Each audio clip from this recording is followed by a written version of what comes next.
Hey there my friends, today we're going to learn more about single line comments. So let me go ahead and maximize this, and as you may have noticed, I have created a new file. I name it ex12 _ single line comments, and I have added this ahead of time.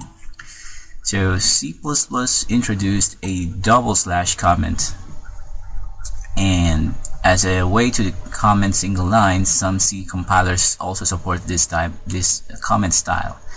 So I have created this line, this variable x with a value of 33, so I can put / as a way to put a comment, a single line comment. So int, this is an int for a whole number.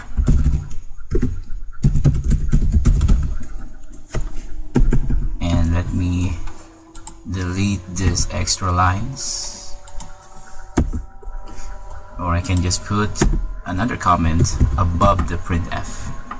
So %d is replaced by x. So this is an example of single line comment. So / it starts with a slash, or it should be /.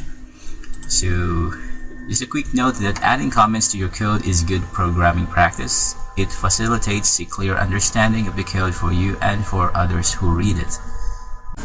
And again, comments should be used to describe the intent of the code or reason behind the design decision, rather than just repeat what the code is doing.